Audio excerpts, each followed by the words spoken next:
Buenas tardes, queridos amigos. Ya estamos aquí en su programa Más Allá de lo Evidente con Silvia Velázquez.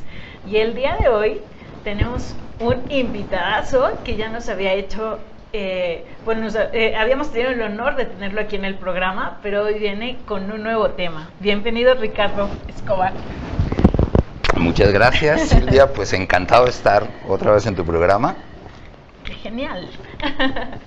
Bueno, aunque yo sé que ya lo conocen, voy a darles un breve resumen de quién es Ricardo Escobar para aquellos que no tuvieron la oportunidad de ver el programa pasado con él. Ricardo Escobar es socio fundador y certificador internacional del HSN, de Human Coaching Network. Es Master Coach, Trainer de la International Association of Coaching Institutes de Berlín. Es socio fundador de SG Talent Consulting y representante de LIM Global para México. Es presidente de ANCOA Coach Colombia. Certifica a coaches en México, España, República Dominicana, Costa Rica, Nicaragua, Guatemala, Colombia, Perú, Brasil, Venezuela y Chile. Está certificado en diversas corrientes de coaching por Michael Hall, Rafael Echeverría, Joseph O'Connor, Isabel Rimanozzi y Ernie Turner. Es experto en intervenciones de team coaching y formación de líderes coaches en diversas empresas de Latinoamérica. Es coautor de 4 libros y artículos especializados en temas de coaching para revistas y periódicos de México, Perú y Chile. Bienvenido, Ricardo. Muchas gracias. Y bueno, que ya le hicimos la pregunta, quiero ver ¿qué nos responde ahora? ¿Quién es Ricardo más allá de lo evidente? Fíjate que creo que está muy relacionado con el tema que vamos a tener el gusto de compartir hoy. Yo me definiría como un caminante, ¿sí? Como alguien que camina buscando cada vez seguir aprendiendo, seguir aportando, seguir enseñando lo que se puede enseñar, seguir descubriendo cosas de mí mismo, de todas las experiencias que tengo, de toda la gente que este trabajo tan especial que tenemos nos permite conocer, viajar, interactuar con gente tan diferente y al mismo tiempo tan similar. Entonces yo creo que sí me podría definir como un caminante.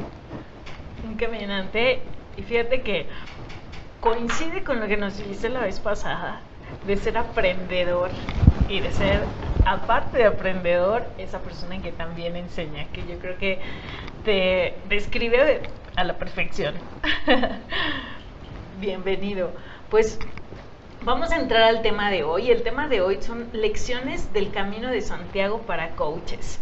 Y hoy los quiero invitar para que si tienen alguna pregunta o algún comentario que quisieran hacerle a Ricardo, pues será bienvenido. Estaremos al pendiente a través de la página de Facebook de Siva Bindi, en donde ahí pueden hacer todas las preguntas o comentarios que quieran hacerles llegar a Ricardo. Pues vamos con el Camino de Santiago. Cuéntame, ¿qué te llevó al Camino de Santiago? A ver, una vez leí sobre el tema, me llamó la atención saber que existe una tradición que tiene 12 siglos, en donde personas de muchas nacionalidades deciden recorrer el mismo camino para llegar a un sitio que les es muy valioso en algún sentido y un sitio que les es muy simbólico en muchos sentidos personales, hasta espirituales, podríamos decirlo. Me llamó mucho la atención el tema y dije, un día me gustaría hacer algo así. Tengo que reconocer que esto de ser caminante no solo lo digo metafóricamente, como antecedente cuando tenía 21 años, me recorrí por tierra todo Sudamérica, desde mi natal Bogotá hasta Buenos Aires. Aclaro, no caminando porque son 7,000 kilómetros, pero por tierra, lo que aquí en México llaman mochilero. Entonces toda la vida he sido muy caminante y también muy viajador. Entonces un día leyendo me entero de esto y digo, interesante algún día hacerlo. Y ese interesante algún día hacerlo se empezó a convertir ya en algo que lo veía realista. Y dice, bueno, ¿y por qué no? Porque una cosa es decir, algún día me gustaría tal cosa, no, ¿y por qué no? Y el por qué no se convirtió en lo voy a hacer. Y bueno, y generar el espacio y el momento y los recursos para hacerlo, ¿no? Bueno, antes de seguir con las preguntas ya directas hacia ti, quisiera que nos compartieras un poco qué es el Camino de Santiago, porque seguramente muchos de la gente que nos ve conoce qué es el Camino de Santiago y claro, sabe qué es eso, pero tal vez habrá algunas que no, que ni idea de qué es el Camino de Santiago. Claro. Cuéntanos un poco qué es eso. Sí, esta tradición viene del siglo IX. Cuentan que un obispo descubre unas tumbas cerca de lo que hoy es Santiago de Compostela. Y este obispo dice que esas tumbas, 3 tumbas, que una de esas tumbas pertenece al apóstol Santiago. Entonces un rey, Alfonso II, decide hacer un viaje para ver si esto era cierto. Y hace un viaje desde un sitio que se llama Le Puy, en Francia, 1500 kilómetros, hasta llegar a lo que con el tiempo se convirtió en un sitio de peregrinación para el mundo católico. Con el tiempo llegó a ser de los 3 principales sitios de peregrinación del mundo católico: Roma, Jerusalén y Santiago. Y se vuelve una tradición, ¿sí? Una tradición que viene desde esa época, pero ahora vayamos actualmente. El Camino de Santiago, más allá de, digamos, de la posición religiosa de cada persona, se ha convertido en algo que hace mucha gente, ¿sí? O sea, más o menos 150,000 personas al año de no sé cuántas nacionalidades deciden hacer el Camino de Santiago, y no necesariamente por razones religiosas. Entonces, digamos que empezó como una tradición muy religiosa, y lo es, pero allá te encuentras gente que va por muchas razones, ¿sí? Gente que decide hacer, creo que en el fondo es como decidir hacer tu propio camino, es algo así, ¿sí? Y bueno, lo hacen 150,000 personas al año, promedio, ¿no? ¿Dónde inicia y dónde termina? ¿Y cuánto camino recorres? Claro, en realidad, originalmente empieza de Le Puy, en Francia, son 1500 kilómetros.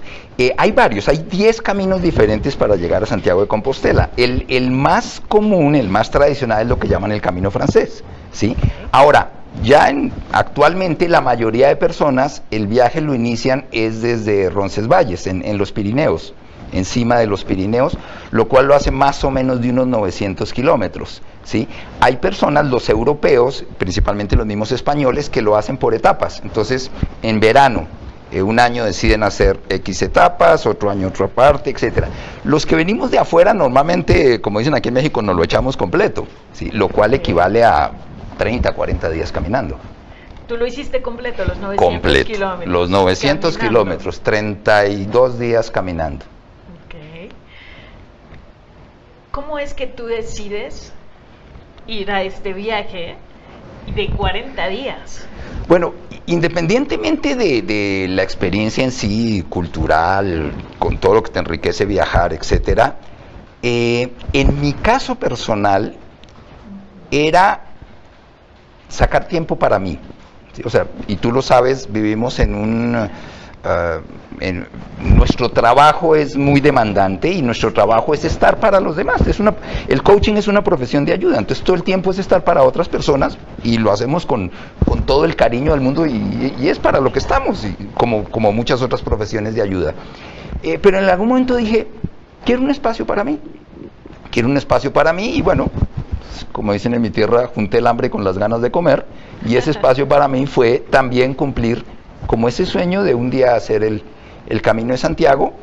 Decido hacerlo, y aquí viene algo bien interesante, porque, y esto lo asocio un poco con la filosofía del coaching, ¿no? O sea, una cosa es tener un sueño, convertirlo en una meta concreta, y otra cosa es generar el escenario, los recursos, y vencer los obstáculos para volverlo realidad, ¿no? Que en mi caso, esto quiso decir, un día decir, bueno, ahora sí lo voy a hacer en serio, bloquear 45 días de mi agenda, lo cual no es nada fácil en nuestro trabajo cuando dependemos del trabajo y cuando si un cliente nos llama un domingo estamos disponibles un domingo. Y 6 meses antes bloquear esa agenda y decir, llueve, truene o relampaguee, esos 45 días no los voy a tocar. Que a propósito no le dije a nadie, solo sabía mi familia y mi equipo de trabajo. Y tener 6 meses para prepararnos en términos digamos, de planeación y de hacer todo lo necesario en términos de trabajo, para poder decir, me desaparezco del mapa 45 días. ¿Cuánto tiempo te llevó de que tú supiste del Camino de Santiago a que tú tomaste la decisión de, sí, voy a bloquear mis 40 días y me voy? Pues, digamos que no lo digo con mucho orgullo, pero 10 años. Entre que me enteré y dije, algún día lo hago, hasta que lo hice, pasaron 10 años. ¿Te autocoachaste o cómo fue este proceso? Sí, para que en cierto sentido, digamos que algún día se fue convirtiendo como en algo real y es muy bonito ese momento en el que dices, ya, ahora sí, lo voy a hacer, le pongo fecha y empiezas a prepararlo en lo práctico, ¿no? Desde comprar el boleto de avión 6 meses por anticipado y ya es muy simbólico porque ya tienes el boleto de avión, exacto. Todo lo que implicó en mi caso el ponerme de acuerdo con mi equipo y que ellos supieran que yo no iba a estar 45 días, tuve todo el apoyo de mi familia. Y ya el día de irme, un rato antes de subirme al avión, ahí sí comenté ya amigos, etcétera, el resto de la familia en este momento me estoy yendo al Camino de Santiago. Nadie sabía. Y a propósito no lo dije antes, por muchas razones, hasta que ya fue un hecho.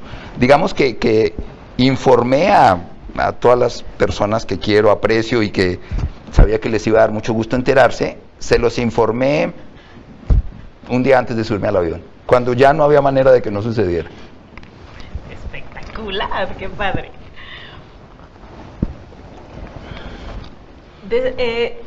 Una vez que tú comienzas o que tienes ya decidido de sí me voy, compras tu boleto y demás, ¿cómo te preparaste? Pero fíjate bien, me interesa saber en diferentes aspectos. Claro. Físicamente, porque supongo que caminar 900 kilómetros no es tan sencillo, supongo que debes de llevar una preparación física para poder aguantar esos 900 kilómetros.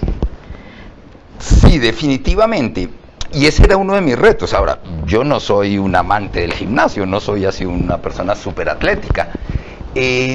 Una de las cosas que descubrí, a ver, sí necesitas estar saludable, indudablemente, pero no necesitas tener un gran estado físico. Y te digo porque en el viaje conocí gente de mucho mayor edad que yo y lo hicieron completo. El cuerpo humano sabe recordar. Acuérdate que nuestros antepasados caminaban mucho, ¿sí? Es como que la primera semana es un poco difícil, pero de pronto es como que el cuerpo recuerda y como que el cuerpo dice, se trata de caminar, caminemos, no hay problema, ¿sí? Entonces, sí necesitas salud, pero no necesitas un año de gimnasio para... Eso es lo que yo creía y me di cuenta que no era necesario. Otra parte muy bonita de la preparación es la logística, porque normalmente cuando vas a hacer un viaje dices, bueno, a ver qué compro, qué alisto, etcétera. Y aquí es lo mismo, ¿no? Es lo mismo, digamos, que preparas tu equipaje. Sin embargo, cuando ya llegas allá, empiezas a descubrir cosas interesantísimas, y te lo digo literalmente, el 80% del equipaje te sobra. Te das cuenta que no solo que no lo necesitabas, sino que te hace estorbo. Porque inclusive físicamente se dice que no es sano que manejes un peso en la espalda y más 8 o 10 horas al día, mayor al 10% de tu peso corporal. Lo que quiere decir que el viaje, en mi caso, lo tenía que hacer con una mochila que pesara entre 7 y 8 kilos. Ahora, prepárate un viaje a Europa con 7, 8 kilos. Entonces, esa logística de qué compras, qué no, qué te sobra, qué no te sobra. Y un pequeño ejemplo, yo me llevé 4 libros, soy muy lector, en el avión delicioso. Mira, el segundo día ya no sabía qué hacer con los libros, porque pesaban una barbaridad. Entonces darte cuenta, Pero más allá del peso era como decir, a ver, estoy viviendo una experiencia tan impactante que ¿para qué libros? A ver, antes de que tú te fueras y que estabas en el momento de la preparación, ¿qué se te ocurrió meter a la maleta? ¿Qué llevaste? Bueno, creo que aquí influyó mucho, favorablemente, mi esposa. Porque, por ejemplo, me dijo, ¿para qué llevas cámara? Y yo dije, bueno, porque va a haber sitios preciosos. Me dijo, sí, pero si llevas cámara, ¿qué te va a suceder? Que vas a estar pendientes de sacar fotos. Si no llevas cámara, vas a estar pendiente de vivir la experiencia en ese momento. Y decidí no solo, más bien, creo que el tema es por decidir qué no llevar. Entonces, decidí no llevar cámara, decidí no llevar celular, decidí no llevar laptop. Mira, ni siquiera reloj llevaba. ¿Sí? Fue como soltarte y ahí sí que por el camino se van ajustando las cargas. ¿Sí? ¿Qué fue lo que te costó más trabajo dejar, de no subir a la maleta? La agenda. Todos los pendientes. Sí. Además, y quiero agradecer, y muy seguramente me están viendo, personas que en ese momento eran mi equipo de trabajo y que se encargaron de que durante 45 días yo no fuera necesario. ¿Sí? Hice el siguiente arreglo, les dije, miren, me voy a desaparecer esos 45 días. Entonces, no voy a ver los mails de la oficina. Lo único que voy a ver es mi mail personal y solo los domingos a la tarde. Y a mi familia también le dije, los domingos a la tarde voy a mandar un mail para que sepan que estoy bien. Pero no es necesario hablar. No news, exacto, no news, good news. Si estoy bien, ¿para qué hablamos? Y en mi empresa les dije, si algo literalmente se les sale de control y me necesitan, me lo mandan a mi mail personal, que es el único que voy a ver, y tienen que esperarse hasta el domingo a la tarde. Y esto generó un proceso precioso de empoderamiento. Bueno, tan es así que en los 40 días que estuve por allá, solo recibí 2 mails de la oficina. Lo que quiere decir que también me di cuenta que no era tan necesario. Los dejaste bien aleccionados, bien preparados. En parte es eso y en parte darte cuenta que el mundo no gira alrededor tuyo. ¿Sí? Darte cuenta que las cosas funcionan bien sin ti. Y ese es todo un descubrimiento. ¿Qué fuiste soltando en el camino? Eso lo dejaste antes de irte. Ya llevabas tu mochila con lo que decidiste. ¿Qué soltaste en el camino? Bueno, un poco los libros. En realidad me asesoré muy bien. O sea, me asesoré muy bien de gente que lo había hecho. Y entonces las compras de qué llevar fueron muy logísticas, ¿no? Porque sí hay cosas que necesitas. Mira, desde crema para echarte un poco en la planta de los pies para que no te ampollas, necesitas un tipo de calcetines especiales. Yo lo hice terminando el invierno, ¿sí? Fue por esta misma época. Entonces tienes que llevar ropa que si llueve, si cae nieve, etcétera, que sea muy fácil de lavar, que sea muy fácil de... ¿Cuántas mudas de ropa llevar? Hay toda una logística detrás de eso. Yo me sentía como yendo al Everest, ¿no? Y me asesoré inclusive de una tienda especializada en alpinistas, etcétera. Me asesoró muy bien en ese sentido. Y de llevar estrictamente lo necesario. Pero al revés, también hay cosas que no puedes no llevar. Por ejemplo, unas excelentes botas, y son botas especiales, porque te llegas a tronchar un pie y ya se te acabó el viajecito, ¿sí? Sí, seguro. Y hay 2-3 cosas esenciales, y te va a parecer curioso. Un diario, o sea, una libreta y una pluma para apuntar. Porque es impresionante cómo ves todas las noches, pero antes de dormirse, escribiendo su diario personal. Creo que eso es clave, y creo que me hubiera perdido de mucho si no hubiera tenido una libreta para escribir. Otra cosa, unas chanclas. Y las chanclas son muy simbólicas, me explico. Caminas 8-10 horas diarias con tremendas botas que parecen botas de militares, que pesan una barbaridad. Cuando 4 o 5 de la tarde ya llegas al pueblito donde se va a quedar uno esa noche, es al revés. Llegas, te das un baño, te cambias, tienes tu short, tu camiseta, tu playera, tus chanclas y sales a caminar, a conocer el pueblito. Y normalmente en las tardes termina uno como en un bar con otras personas que están haciendo el mismo viaje de 1000 nacionalidades, gente que habla todo tipo de idiomas. Entonces, las chanclas también son importantísimas Se en el tus viaje. amigas en ese Claro, momento. claro. Y es ese, por un lado, es como, tus botas también son tus amigas, porque son las que te permiten caminar 20, 25 kilómetros diarios. Pero esas chanclas también las adoras. Entonces yo te diría que las chanclas y el diario son dos cosas como esenciales, más allá de las prácticas, ¿no? Indudablemente. De resto, ni brújula, ni GPS, ni nada de eso. Me parece que son como distractores. ¿Y qué soltaste? Durante el viaje. ¡Wow! Creo que por mi estilo personal soy mucho de estar pensando en pendientes, ¿no? Y te digo, a veces nos creemos más necesarios de lo que somos, y estar pensando bueno, ¿qué tengo que hacer mañana para resolver esto? En el fondo me reconozco un poco controlador, por decirlo de alguna manera. Entonces ir soltando eso, pero más que soltando, ni siquiera es irlo soltando, es que ya no está. ¿Cuánto pesaba tu maleta cuando te fuiste? Bueno, sí sabía lo del 10%, pero digamos que por mucho que ajusté cosas era como 15%. O sea, y tú que pesaba unos 12 kilos, pero ya el segundo o tercer día ya la bajé a 8 kilos. Y te doy un ejemplo. Mi esposa me regaló un libro muy especial, para que yo leyera por el camino. Como estuve todo el vuelo leyendo, pues lo terminé de leer el segundo día, ya lo había leído. Y fíjate lo que hice, y siento que era un libro muy especial, tanto para ella como para mí después de leerlo, y traía una dedicatoria personal. Arranqué la dedicatoria, la página de la dedicatoria, guardé la página de la dedicatoria, todavía la tengo, y el libro lo dejé en uno de los albergues.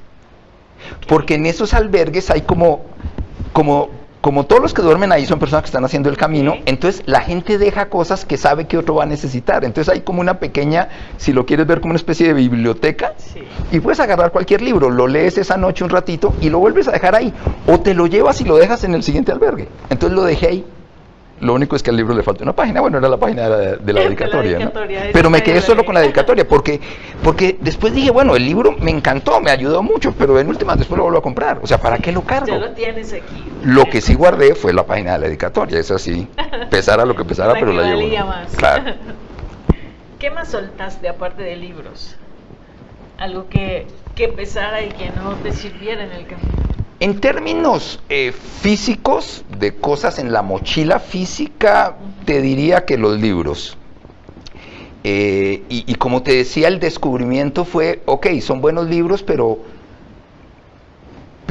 ¿para qué pongo mi mente en lecturas cuando la mejor lectura en este momento es desde observar los paisajes tan espectaculares que ves, interactuar con gente interesantísima que conoces, y en últimas leerte a ti mismo, si lo quieres ver así? Entonces, ¿para qué libros? ¿Sí? Y lo fui dejando. Y de resto, físicamente no. Ahora, si me lo dices ya a nivel personal durante esos 40 días, pues bueno, sí, obviamente hubo muchas cosas que vas como soltando por ahí, ¿no? Pero a un nivel más personal, digámoslo así, no tanto de cosas físicas, ¿no? ¿Te preparaste espiritualmente? Específicamente no.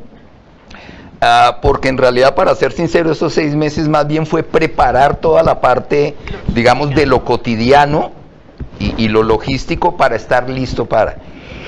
Y cuando llegas te das cuenta, no hay cómo prepararse para una experiencia de esas. Más bien yo te diría es al revés, es como soltarte y dejarte llevar de la experiencia. Que el camino te prepare a ti para lo Si que lo quieres sigue. ver así. Si lo quieres ver así. Y te digo porque, ves, creo que las personas que vas conociendo ahí en el camino, ahí sí que por el camino, la manera como viven ese camino, en cierto sentido muestra cómo enfrentan la vida, ¿sí?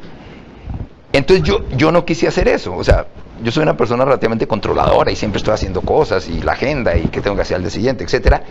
Entonces me forcé a no ser controlador en ese viaje. Pero sí, por ejemplo, me di cuenta personas que llevaban su celular y su GPS, etcétera, y su mapa y hasta unos bastones de lo más modernos, porque el bastón es un elemento esencial, de lo más modernos, que ya solo les faltaba un rayo láser al bastón, ¿no? Y yo decía, bueno, pero ¿para qué tanta cosa, no? ¿Sí? Entonces también es bien interesante ver cómo las personas cómo muestran su personalidad en la manera como viven una experiencia de ese tipo. Yo me forcé a vivirla de una manera más fluida, más abierta. No fue fácil y bueno, la disfruté, pero impresionante, ¿no? Cuéntanos cómo fue el camino, ya que estabas ahí, ya dejamos la mochila. ¿Qué vivencias tuviste? ¿Cuáles fueron tus mayores aprendizajes en ese camino? Mira, desde el primer día, ¿no? Cuando llegas, porque bueno, primero llegas a Pamplona y de ahí tomas un autobús a Roncesvalles, que es arriba en los Pirineos. Llegar a Roncesvalles tipo 6 de la tarde, así como dicen aquí en México, sacado de onda, tú y tu mochila. Curiosamente, en la fila para el autobús, veo otra persona también con una mochila y le digo, oye, ¿tú también vas para el Camino de Santiago? Sí, claro, pues. Nos fuimos todo el camino conversando. Hasta esa noche en el albergue donde se quedan los peregrinos no había lugar y hasta compartimos habitación de hotel por compartir y también un poco por economía. Y es bien interesante porque en Roncesvalles lo que hacen es que te reciben el albergue y hacen como una cena de bienvenida en donde conoces, de pronto hay 50 personas de 50 nacionalidades diferentes que son las personas que están empezando ese día. Entonces desde ahí también empiezas como a conectarte, esa pregunta tan espectacular de ¿qué haces acá? ¿Cuál es tu historia? ¿Por qué estás acá? ¿Por qué estás haciendo el camino? Y es una pregunta que suena fácil de responder, pues no tiene nada fácil, ¿no? Es como, ¿cuál es tu historia? ¿Por qué estás acá? Y si lo vemos más allá pudieras estar en 1000 sitios, pero decidiste estar acá. ¿Por qué? ¿Cuál fue tu historia? Cuando me lo preguntaban al principio decía, quería sacar tiempo para mí, quería sacar tiempo para estar conmigo. Y una de las cosas que me di cuenta es que yo pensaba que iba a ser un viaje muy introspectivo, que ibas a estar todo el tiempo así como caminando solo, contra el viento, la nieve. Sí, hay algo de eso, indudablemente. Pero en realidad, ¿sabes cuál fue el gran descubrimiento? De lo que más aprendes no son de los diálogos contigo mismo, sino de las interacciones que tienes con todas las personas que vas conociendo. Es como que las personas son espejos. A ver, no puedes ser quien no eres. Que, como dicen por ahí, todo camino te lleva a ti mismo y a donde vas te llevas. Entonces, cada persona que vas conociendo es como, ¿cómo te lo diría? Es como que se te caen las máscaras. O sea, todas esas máscaras que usamos, que en el fondo son roles necesarios en otros contextos, ahí no sobran, no son necesarios. Entonces, es como que quedas tú como desnudo, por decirlo así, ¿no? Y es interactuar con personas que también vienen desde esa misma desnudez, ¿sí? Entonces genera un tipo de interacciones muy diferentes, ¿no? Y de pronto en media hora con alguien terminas enterándote de unos detalles de lo más impactantes y profundos de su vida y tienes unas conversaciones de un nivel de profundidad con desconocidos porque no hay roles en el medio, ¿sí? Creo que esa fue otra de las como grandes experiencias y las personas tan especiales que vas conociendo por ahí, ¿no? ¿Cuáles son las personalidades que encontraste allá que más te impactaron? Wow. Cuéntanos 2, 3. Wow. Una persona con la cual todavía nos escribimos de vez en cuando, croata, ex militar de la guerra de los Balcanes,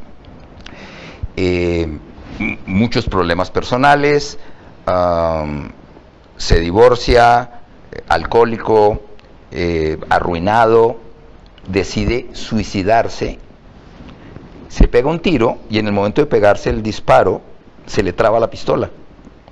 Obviamente él es militar, sabe manejar armas y en ese momento le viene la duda de arreglo el arma en 5 minutos y me vuelvo a disparar o decido darme una segunda oportunidad.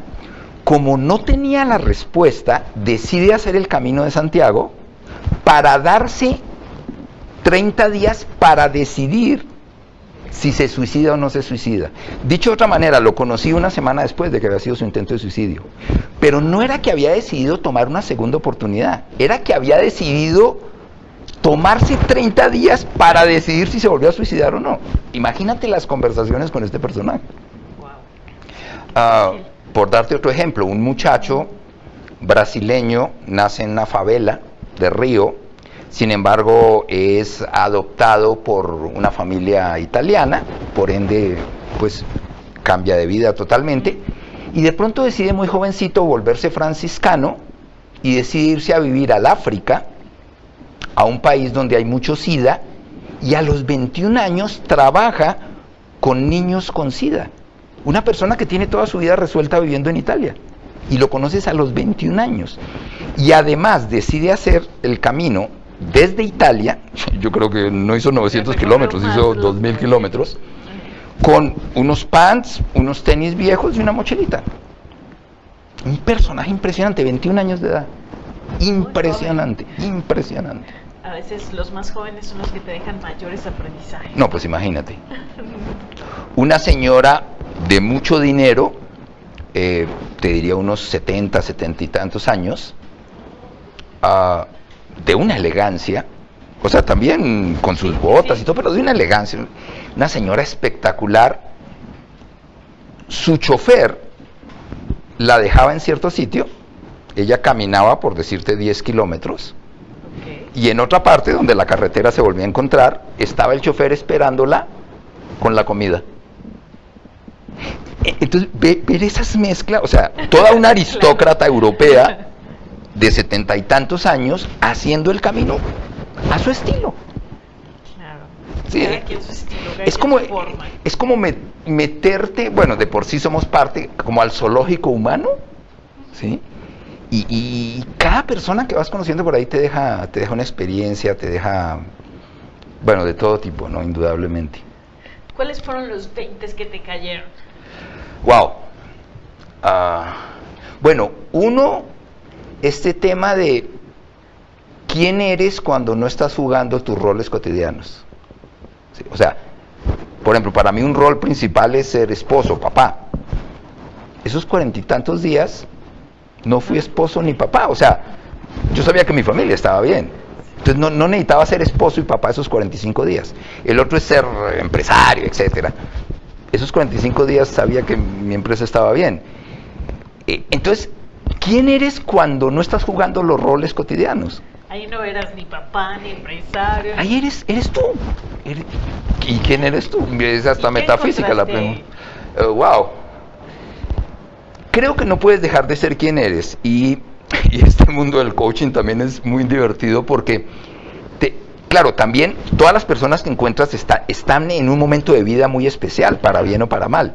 Entonces también generas conversaciones muy especiales y te va saliendo el coach, ¿sí? Entonces llegaba a suceder casos, El coach ahí. pues mira, casos ya como crónicos, inclusive de conflictos y cosas que sucedían por el camino, porque no todo era color de rosas, porque también interactuar con otras personas genera situaciones. Entonces me decían, tú que eres el bueno para hablar con la gente, ¿por qué no hablas con...? ¿Sí?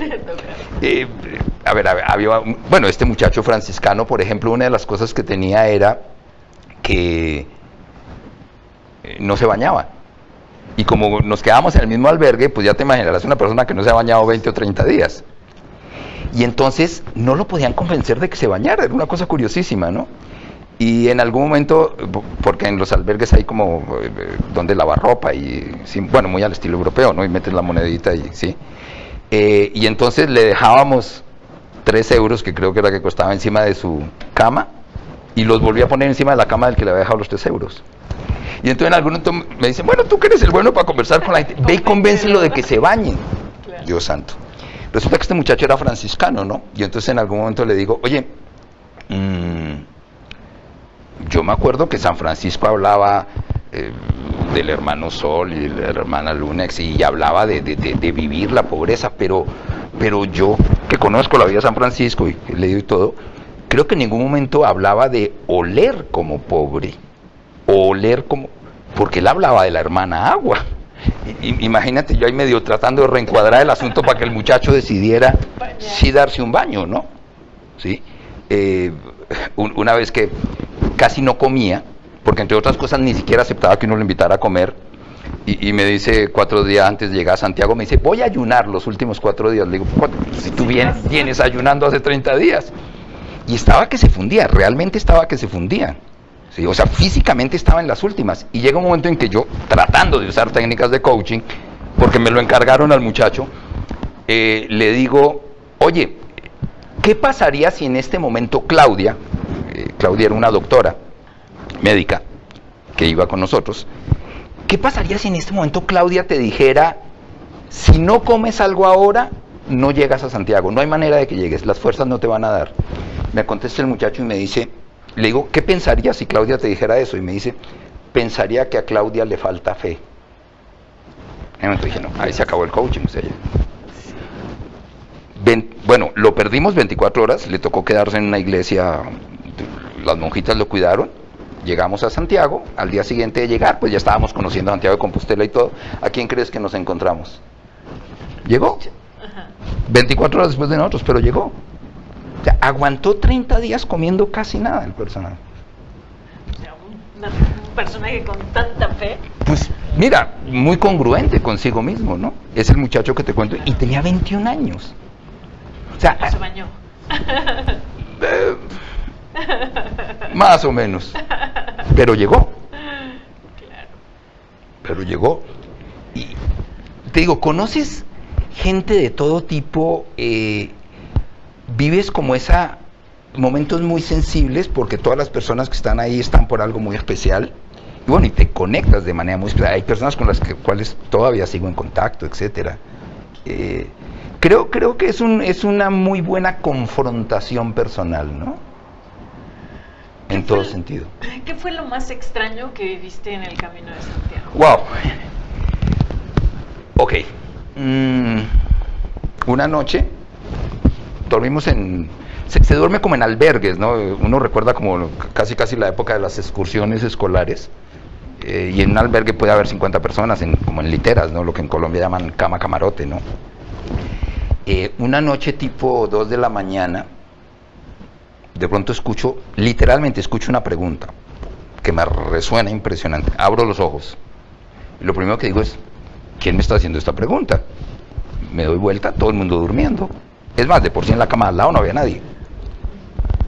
Mira, no tengo ni idea de dónde vino la pregunta. Y la verdad, créeme que no me preocupa. No sé si fue mi subconsciente, lo que sea. No sé, no me meto explicaciones. Pero fue tan impactante escuchar esa pregunta en ese momento que quedé, en Venezuela dicen lampareado, eran las 2 de la mañana, ya no dormí toda la noche y me quedé así. Todavía tengo la pregunta en la cabeza. ¿Cuál fue la pregunta? Cuando uno lo cuenta puede parecer sencilla, pero en ese momento, y te soy sincero, todavía, la pregunta fue tan sencilla como, ¿cuál es el deseo más íntimo de tu corazón? ¿Encontraste la respuesta en el camino? No, pero ¿sabes qué me he dado cuenta? Que a veces hay preguntas que lo importante no es la respuesta, lo importante es seguir consciente de la pregunta. Y creo que este es un buen ejemplo de eso. Ahora, no sé si la pregunta la elaboré yo mismo de otra manera, y pues porque va, pero el caso es que así lo viví. Y todavía me lo pregunto, y todavía digo, bueno, ¿cuál es el deseo más íntimo de mi corazón? Tu coach interior te la hizo. Yo mismo. Puede ser, pero con eso de que dicen que el coaching provoca auto-coaching, puede haber algo de eso, ¿no? ¿Consideras que te fuiste autocoachando en todo el camino?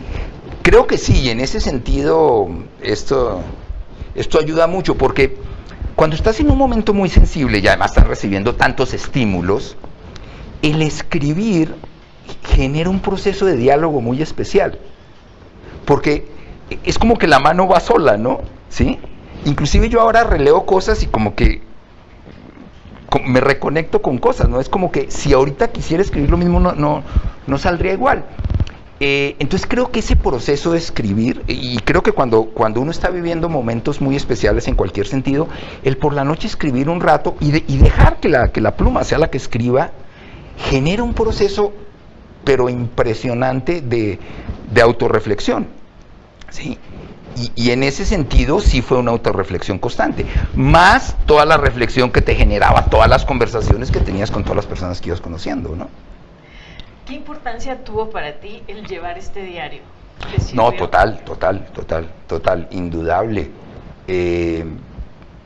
Yo siempre le recomiendo a la gente que escriba, ¿no? Y que Y o sea, hubo un momento de la vida en que todos tuvimos un diario y cómo nos sentíamos y qué nos pasaba, y normalmente de adolescentes todos escribíamos en ese sentido en general, pero ya de adultos hemos perdido esa costumbre, y me parece una costumbre que hay que reconectarla, ¿sí? Porque todo el tiempo estamos hablando con otros, y normalmente es un hablar, pues bueno, vivimos de conversaciones, pero ¿qué tanto estás hablando contigo mismo y qué tanto eres consciente de lo que estás hablando contigo mismo? Entonces, en ese sentido, el escribirlo produce un efecto muy, muy, muy especial. Te diría hasta terapéutico, ¿no?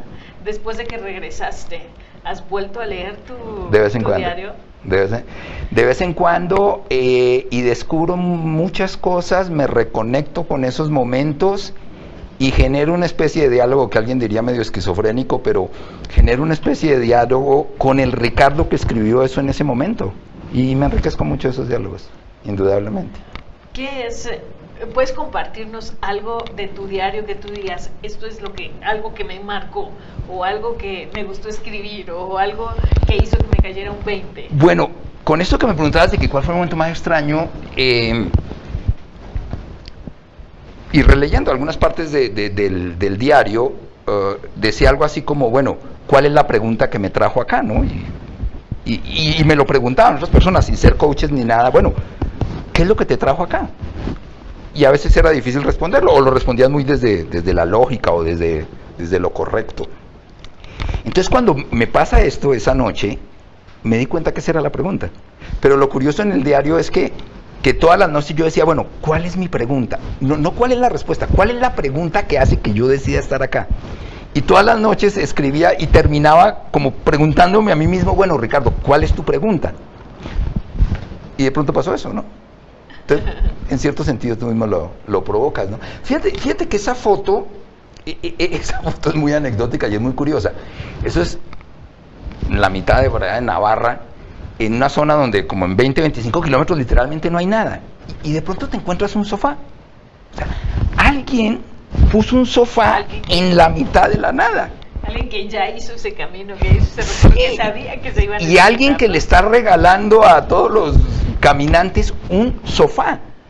Y vienes de caminar no sé cuántos kilómetros y de pronto te das el gusto de sentarte en un sofá en la mitad de la nada. Eso me parece espectacular, porque además me parece muy simbólico, ¿no? Porque a veces uno ve este tipo de cosas como el esfuerzo de caminar y el reto físico, pero creo que también donde más aprendes es en esos momentos de quietud. No sé si me estoy explicando, sí, claro. ¿No? Para mí esos 5 minutos que me senté en ese sofá valieron oro. No por el cansancio físico, sino sentarte relajado, observar el paisaje. Por lo un que sofá en medio. Para ti. Ricardo, estamos ya por terminar el programa, y para despedirnos me gustaría que nos compartieras alguna lección para los coaches o coaches que nos ven en este programa. Wow. Y releyendo un poquito el diario, hoy lo releí porque sabía que iba a tener esta linda oportunidad de estar acá contigo, y en alguna parte de lo que escribo ya regresando a México, dice algo así como: uno de mis grandes descubrimientos es darme cuenta, o de mis grandes retos es cómo hago para vivir cada día de mi vida de hoy en adelante de la misma manera como viví esos 45 días. Y creo que ese sigue siendo el reto, ¿sí? O sea, cómo en tu cotidianidad, con los retos, los problemas, las complejidades de la vida cotidiana, vivirlas de la misma manera como viviste esa experiencia. Qué gran reto. Creo que por ahí va un poco el tema, ¿no? Y creo que esa sería la verdadera congruencia en este tipo de cosas, ¿no? Claro. ¿Cómo un coach o un coachee podría vivir esto sin haber ido al Camino de Santiago?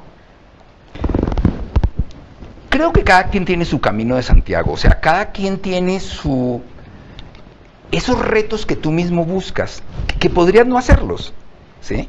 Creo que cada quien tiene ese escenario que dice, me encantaría vivir tal cosa, pero además el vivirla implica todo un reto que puedes no hacerlo. O sea, es tu decisión hacerlo o no.